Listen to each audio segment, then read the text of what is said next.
ಸ್ನೇಹಿತರೆ ನಮಸ್ಕಾರ. ನಾನು ಡಾಕ್ಟರ್ ಜಯಗೋವಿಂದ ಉಕ್ಕಿನಡ್ಕ ಆಯುರ್ವೇದ. ಇವತ್ತು ನಾವು ಮಕ್ಕಳಲ್ಲಿ ಪದೇ ಪದೇ ಕಂಡುಬರುವಂತಹ ಶೀತ, ನೆಗಡಿ, ಕೆಮ್ಮು, ಉಬ್ಬಸದ ಸಮಸ್ಯೆ ಅಂದರೆ ವೀಸಿಂಗ್, ಹಾಗೆ ಜ್ವರ, ಇನ್ನು ಕೆಲವು ಮಕ್ಕಳಲ್ಲಿ ಪದೇ ಪದೇ ಬರುವಂಥ ನ್ಯೂಮೋನಿಯಾ, ಇದರ ಕಾರಣ, ಇದು ಯಾಕೆ ಬರ್ತದೆ, ಇದಕ್ಕೆ ಯಾವಾಗ ಚಿಕಿತ್ಸೆ ಮಾಡಬೇಕು, ಯಾವ ರೀತಿ ಚಿಕಿತ್ಸೆ ಮಾಡಬೇಕು, ಮಕ್ಕಳಲ್ಲಿ ಕೆಲವೊಮ್ಮೆ ಪದೇ ಪದೇ ಈ ರೀತಿ ಶೀತ, ಕೆಮ್ಮು, ಜ್ವರ, ವೀಸಿಂಗ್ ಹಾಗೂ ಇದು ರಿಪೀಟೆಡ್ ಆಗಿ ಬರಲಿಕ್ಕೆ ಏನು ಕಾರಣ, ಇದರ ಬಗ್ಗೆ ತಿಳ್ಕೊಳ್ಳೋಣ. ನಾವು ಎಷ್ಟೋ ಬಾರಿ ಪೇರೆಂಟ್ಸ್ ಬಂದು ಹೇಳ್ತಾರೆ, ನನ್ನ ಮಗುವಿಗೆ ಪ್ರತಿ ತಿಂಗಳು ನಾನು ಪೀಡಿಯಾಟ್ರಿಷಿಯನ್ ಹತ್ರ ಹೋಗಬೇಕು, ಹೋದಾಗ ವಿಪರೀತ ಜ್ವರ ಬರ್ತದೆ, ಪ್ರತಿ ತಿಂಗಳು ಜ್ವರ ಬರ್ತದೆ, ಪ್ರತಿ ತಿಂಗಳು ಆ್ಯಂಟಿಬಯೋಟಿಕ್ ಕೊಡಬೇಕು, ಇದು ನಿಲ್ಲುವುದೇ ಇಲ್ಲ ಡಾಕ್ಟ್ರೆ, ಎಷ್ಟು ಸಮಯ ಕೊಟ್ಟರೂ ಇದು ಪದೇ ಪದೇ ಬರ್ತಾ ಇದೆ, ಇದಕ್ಕೆ ಏನು ಮಾಡೋದು? ಸೊ ಹಾಗಿದ್ರೆ ಇದಕ್ಕೆ ಯಾವ ರೀತಿ, ಇದು ಯಾವ ಕಾರಣದಿಂದ ಬರ್ತದೆ, ಯಾವ ರೀತಿ ಇದನ್ನು ಚಿಕಿತ್ಸೆ ಮಾಡ್ಬೋದು? ಪ್ರಪ್ರಥಮವಾಗಿ ಈ ರೀತಿ ಮಕ್ಕಳಲ್ಲಿ ಪದೇ ಪದೇ ಜ್ವರ, ಶೀತ, ಕೆಮ್ಮು ಹಾಗೂ ವೀಸಿಂಗ್ ಇದು ಬರುವಂಥ ಕಾರಣದ ಬಗ್ಗೆ ಯೋಚನೆ ಮಾಡೋಣ. ಈ ಒಂದನೆಯದು, ಈ ಮಕ್ಕಳಲ್ಲಿ ಸಾಮಾನ್ಯ ಇದು 3 ರಿಂದ 8 ವರ್ಷದ ಮಕ್ಕಳಿಗೆ ಈ ರೀತಿ ಪದೇ ಪದೇ ಬಂದಾಗ ಅದನ್ನು recurrent respiratory infection of children ಅಂತ ಹೇಳ್ತೀವಿ. ಇದಕ್ಕೊಂದು ಈ ರೀತಿಯ ಒಂದು ಕಂಡೀಷನನ್ನೇ ಆ ರೀತಿ ಸಿಂಡ್ರೋಮ್ ಆಗಿ ರೆಕಾಗ್ನೈಸ್ ಮಾಡಿದ್ದಾರೆ ವೈದ್ಯಕೀಯ ಕ್ಷೇತ್ರದಲ್ಲಿ. ಹಾಗೆ ಇದಕ್ಕೆ ಸಾಮಾನ್ಯ ಕಾರಣಗಳೇನು? ಒಂದು, ಡೆವಲಪಿಂಗ್ ಇಮ್ಯುನಿಟಿ ಅಥವಾ ಇಮ್ಮೆಚ್ಯೂರ್ ಇಮ್ಯುನಿಟಿ. ಸಣ್ಣ ಮಕ್ಕಳಲ್ಲಿ ಇಮ್ಯೂನ್ ಸಿಸ್ಟಮ್ ಇನ್ನೂ ಬೆಳೀತಾ ಇರ್ತದೆ, ಅದು ಇನ್ನೂ ಕೂಡ ಪವರ್ಫುಲ್ ಆಗಿ ಆಗಲಿಕ್ಕೆ ಟೈಮ್ ತಗೊಳ್ತದೆ. ಹಾಗಾಗಿ ಇಮ್ಮೆಚ್ಯೂರ್ ಇಮ್ಯುನಿಟಿ ಅಥವಾ ಡೆವಲಪಿಂಗ್ ಇಮ್ಯುನಿಟಿ ಒಂದು ಕಾರಣ. ಆದರೆ ಮತ್ತೊಂದು ಕಾರಣ ಎಲರ್ಜಿಗಳು. ಪೇರೆಂಟ್ಸಲ್ಲಿ ಎಲರ್ಜಿ ಇದ್ದರೆ, ಉಬ್ಬಸ, ಶೀತ, ಎಕ್ಸಿಮಾದಂಥ ಸಮಸ್ಯೆಗಳಿದ್ದಾಗ ಅದು ಮಕ್ಕಳಲ್ಲಿ ರೆಸ್ಪಿರೇಟರಿ ಎಲರ್ಜಿಯಾಗಿ ಬರಬಹುದು. ಆವಾಗ ಸ್ವಲ್ಪ ಎಕ್ಸ್ಪೋಷರ್ಗಳು, ಧೂಳಿಗೆ ಹಾಗೆ ಈ ಎಲರ್ಜೆನ್ಸ್ಗಳಿಗೆ ಸ್ವಲ್ಪ ಮಟ್ಟಿಗೆ ಎಕ್ಸ್ಪೋಷರ್ ಆದರೂ ಕೂಡ ಪದೇ ಪದೇ ನೆಗಡಿ, ಕೆಮ್ಮು ಬರ್ತಾ ಇರ್ತದೆ. ಕೆಲವೊಂದು ಮಕ್ಕಳಿಗೆ ಅದರಿಂದ ಸೆಕೆಂಡರಿ ಇನ್ಫೆಕ್ಷನ್ ಬಂದು ಜ್ವರ ಕೂಡ ಆಗಾಗ ಬರ್ತದೆ. ಮತ್ತು ಇರುವಂಥದ್ದು ಎನಾಟಮಿಕಲ್ ಡಿಫೆಕ್ಟ್ಗಳು. ಕೆಲವು ಮಕ್ಕಳಿಗೆ ಪದೇ ಪದೇ ಈ ಎಲರ್ಜಿಗಳು ಬಂದಾಗ ಎಡಿನಾಯ್ಡ್ಸ್ ಬರ್ಬೋದು, ಉಸಿರಾಟದ ಜಾಗದಲ್ಲಿ ಬ್ಲಾಕ್ ಬರುವಂಥದ್ದು. ಇನ್ನು ಮಕ್ಕಳಿಗೆ ಗ್ಯಾಸ್ಟ್ರಿಕ್ ಸಮಸ್ಯೆಯಿಂದ ರಿಫ್ಲಕ್ಸ್ ಬರುವಂಥದ್ದು, ಫುಡ್ ಬಾಯಿಗೆ ಬಂದು ಅದು ಶ್ವಾಸಕೋಶಕ್ಕೆ ಹೋಗಿ ಪದೇ ಪದೇ ಜ್ವರ ಬರುವಂಥದ್ದು, ಇದು ಕೂಡ ಮಕ್ಕಳಲ್ಲಿ ಇರ್ತದೆ, ಅದು ತುಂಬ ಅನ್ಕಾಮನ್ ಅಲ್ಲ. ಹಾಗೆ ಈ ರೀತಿ ಬೇರೆ ಬೇರೆ ಕಾರಣದಿಂದ ಮಕ್ಕಳಿಗೆ ರಿಕರೆಂಟ್ ಇನ್ಫೆಕ್ಷನ್ ಬರ್ಬೋದು. ಹಾಗಿದ್ರೆ ಈಗ ಸಂದರ್ಭಗಳು ಯಾವುದು?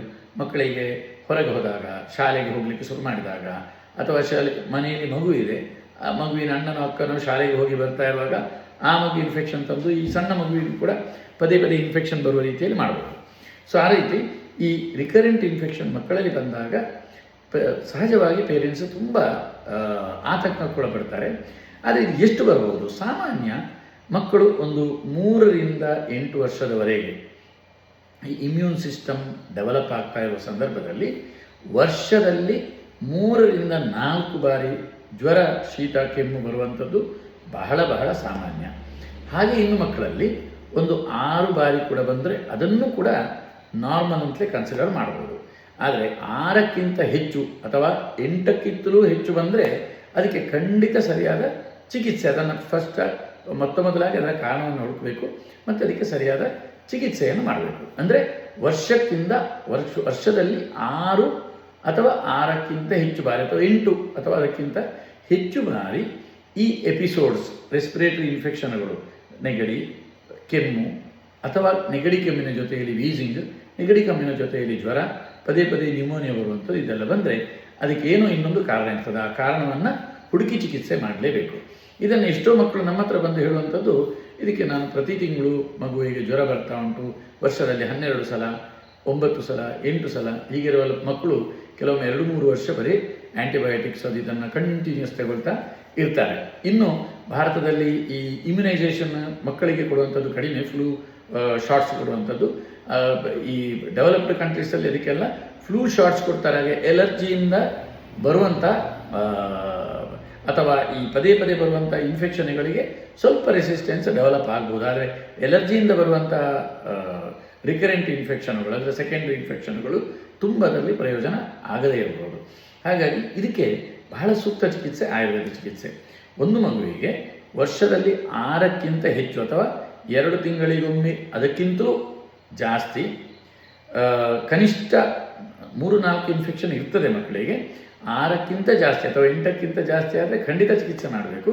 ಪದೇ ಪದೇ ಈ ರೀತಿ ನೆಗಡಿ, ಕೆಮ್ಮು, ಶೀತ, ಜ್ವರ ಇತ್ಯಾದಿಗಳು ಬರ್ತಾ ಇದೆ ಅಂದರೆ ಆವಾಗ ಜೋರು ಜ್ವರ ಬಂದಾಗ ಪೀಡಿಯಾಟ್ರಿಷನ್ ಹತ್ರ ತೋರಿಸುವಂಥದ್ದು, ಔಷಧಿ ತಗೊಳ್ಳುವಂಥದ್ದು ಬಹಳ ಸೂಕ್ತವೇ ಅದು. ಆದರೆ ಅದನ್ನು ಬರದ ಹಾಗೆ ಮಾಡಲಿಕ್ಕೆ, ಈ ಇಮ್ಯೂನ್ ಸಿಸ್ಟಮನ್ನು ಬಲಪಡಿಸಲಿಕ್ಕೆ, ಎಲರ್ಜಿಯನ್ನು ಹೋಗಲಾಡಿಸಲಿಕ್ಕೆ, ಈ ಎಡೆನಾಯ್ಡ್ಸ್ ಇದ್ದರೆ ಅದು ಎಡೆನಾಯ್ಡ್ಸ್ಗಳು ಎಲರ್ಜಿ ಇದ್ದಾಗಲೇ ಅದು ದೊಡ್ಡದಾಗೋದು. ಪದೇ ಪದೇ ಇನ್ಫೆಕ್ಷನ್ಗಳು ಬಂತು, ಎಲರ್ಜಿಯಿಂದ ಪದೇ ಪದೇ ಅಟ್ಯಾಕ್ಸ್ ಬರ್ತದೆ. ಇದಂತ ಆಗುವಾಗ ಈ ಎಡಿನಾಯ್ಡ್ಸ್ಗಳು ಹಿಗ್ಲಿಕ್ಕೆ ಶುರುವಾಗ್ತದೆ. ಅದನ್ನು ಆ ಪ್ರಾಲಿಫರೇಟ್ ಆದಂಥ ಜಾಸ್ತಿ ಆದಂಥ ಎಡಿನಾಯ್ಡ್ಸ್ಗಳನ್ನು ಪುನಃ ರಿಗ್ರೆಸ್ ಮಾಡಲಿಕ್ಕೆ ಈ ಆಯುರ್ವೇದ ಚಿಕಿತ್ಸೆ ಬಹಳ ಹೆಲ್ಪ್ ಆಗ್ತದೆ. ಎಷ್ಟು ಸಮಯ ಅಂದರೆ ಕೆಲವು ಮಕ್ಕಳಿಗೆ 1 ತಿಂಗಳು ತಗೊಂಡಾಗಲೇ ಆ ಪದೇ ಪದೇ ಬರುವಂಥ ಜ್ವರದ ಪ್ಯಾಟರ್ನ್ ನಿಲ್ತದೆ.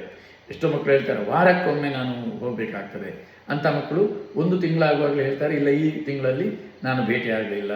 ಅಂತೂ 3, 6, 7, 8, 9 ತಿಂಗಳ ಚಿಕಿತ್ಸೆ ತೀವ್ರತೆಯನ್ನು ಹೊಂದಿಕೊಂಡು ಕೆಲವು ಮಕ್ಕಳಲ್ಲಿ ಬರೀ ಸ್ವಲ್ಪ ಇಮ್ಯೂನ್ ಸಿಸ್ಟಮನ್ನು ಬೆಟರ್ ಮಾಡುವಂಥದ್ದಿದ್ದರೆ ಅದು 2-3 ತಿಂಗಳಲ್ಲಿ ಆಗ್ಬೋದು.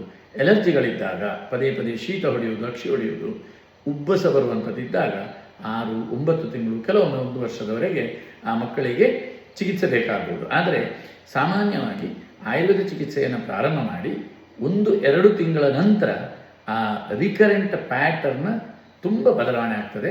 ಮಕ್ಕಳಿಗೆ ತೀವ್ರತೆ ಕಡಿಮೆ ಆಗ್ತದೆ ಮತ್ತು ಅತಿರೇಕವಾದಂತಹ ವಿಪರೀತವಾದಂತಹ ಆ್ಯಂಟಿಬಯೋಟಿಕ್ಗಳನ್ನು ಉಪಯೋಗಿಸುವಂಥ ಸಂದರ್ಭಗಳೇ ಕಡಿಮೆ ಆಗ್ತದೆ. ಹಾಗಾಗಿ recurrent respiratory infections in children ಇದು ಬಂದಾಗ ಅಕ್ಯೂಟ್ ಎಪಿಸೋಡ್ಸ್ನಲ್ಲಿ ಖಂಡಿತ ಪೀಡಿಯಾಟ್ರಿಷನನ್ನು ಕಂಡು ಅದಕ್ಕೆ ಬೇಕಾದಂಥ ಸೂಕ್ತ ಚಿಕಿತ್ಸೆಯನ್ನು ಪಡೀರಿ. ಮಕ್ಕಳಿಗೆ ಜ್ವರ ಬಂದ ಕೂಡಲೇ ಆ್ಯಂಟಿಬಯೋಟಿಕ್ಸ್ ತಗೊಳ್ಬೇಕು ಅಂತ ಏನಿಲ್ಲ, ಅದು ನಿಮ್ಮ ವೈದ್ಯರದನ್ನು ನಿಶ್ಚಯ ಮಾಡ್ತಾರೆ. ಆದರೆ ಅದರ ಜೊತೆಯಲ್ಲಿ ಆ ಪದೇ ಪದೇ ಎಪಿಸೋಡ್ಸ್ ಬರುವುದನ್ನು ತಡಿಲಿಕ್ಕೆ ಖಂಡಿತವಾಗಿ ಆಯುರ್ವೇದ ಚಿಕಿತ್ಸೆ ಅತ್ಯಂತ ಸೂಕ್ತ. ನಮ್ಮಲ್ಲಿ ನಾವು ಅದನ್ನು ಬಹಳ ಯಾವುದು ಸಾಮಾನ್ಯ ನಾವು ಈಗ 27 ವರ್ಷದಲ್ಲಿ ಕೆಲವು ಸಾವಿರ ಮಕ್ಕಳನ್ನು ಈ ರೀತಿ ಚಿಕಿತ್ಸೆ ಮಾಡಿರ್ಬೋದು. ಈ ಮಕ್ಕಳ ಉಬ್ಬಸ ಇರ್ಬೋದು, ಮಕ್ಕಳ ರಿಕರೆಂಟ್ ಎಲರ್ಜಿಗಳು, ರೈನೈಟಿಸ್ಗಳು ಇರ್ಬೋದು, ಅಥವಾ ಬ್ರಾಂಕೈಟಿಸ್ಗಳು ಇರ್ಬೋದು, ಅಥವಾ ಬರುವಂಥ ಜ್ವರಗಳಿರ್ಬೋದು, ಅದು ಬಹಳ ಶೀಘ್ರ ಆ ಎಪಿಸೋಡ್ಗಳು ಪದೇ ಪದೇ ಬರುವಂಥದ್ದು ನಿಂತು ಮಕ್ಕಳ ರೆಸಿಸ್ಟೆನ್ಸ್ ಬೆಟರ್ ಆಗಿ ಆ ಮಕ್ಕಳು ಬಹಳ ಬೇಗನೆ ಗುಣಮುಖರಾಗ್ತಾರೆ. ಗುಣಮುಖರೆಂದರೆ ರಿಪೀಟೆಡ್ ಎಪಿಸೋಡ್ಸ್ ಇರೋದಿಲ್ಲ. ಹಾಗಾಗಿ ಇಂಥ ಸಂದರ್ಭದಲ್ಲಿ ಮತ್ತು ಇದು ಬಹಳ ಸಣ್ಣ ಡೋಸ್ನಲ್ಲಿ ಮಕ್ಕಳಿಗಾದ ಕಾರಣ ಡೋಸ್ ಕಡಿಮೆ ಇರ್ತದೆ, ಖರ್ಚು ಕೂಡ ಬಹಳ ಕಡಿಮೆ ಖರ್ಚಿನಲ್ಲಿ ಆಗುವಂಥದ್ದು. ಇದು ತುಂಬ ಖರ್ಚು ಕೂಡ ಬರೋದಿಲ್ಲ ಮಕ್ಕಳಿಗೆ ಆಗುವಾಗ, ಯಾಕೆಂದರೆ ಅದರ ಡೋಸ್ಗಳು ಮಕ್ಕಳಿಗೆ ಬಹಳ ಸಣ್ಣ ಸಣ್ಣ ಡೋಸಲ್ಲಿ ಕೊಡಲಿಕ್ಕೆ ಇರ್ತದೆ. ಹಾಗಾಗಿ ಯಾವುದೇ ಆತಂಕ ಇಲ್ಲದೆ ಮಕ್ಕಳಿಗೆ ಈ ರೀತಿ RRI ರಿಕರೆಂಟ್ ರೆಸ್ಪಿರೇಟರಿ ಇನ್ಫೆಕ್ಷನ್ ಇದ್ದಾಗ ಆಯುರ್ವೇದ ಚಿಕಿತ್ಸೆಯನ್ನು ಕೊಡಿಸಬೇಕು, ಗುಣಮುಖಪಡಿಸಬೇಕು. ಬಹಳ ಬೇಗನೆ ಅದರಿಂದ ಗುಣಮುಖ ಆಗ್ತಾರೆ. ಹಾಗಾಗಿ ಇದಕ್ಕೆ ಆಯುರ್ವೇದ ಅತ್ಯಂತ ಸೂಕ್ತವಾದಂಥ ಚಿಕಿತ್ಸೆ. ಬಹುಶಃ ಈ ವಿಡಿಯೋ ಎಲ್ಲ ಪೇರೆಂಟ್ಸ್ಗಳಿಗೆ ಪ್ರಯೋಜನ ಆಗಿರ್ಬೋದು ಅಂತ ಭಾವಿಸ್ತೇನೆ. ನಮಸ್ಕಾರ.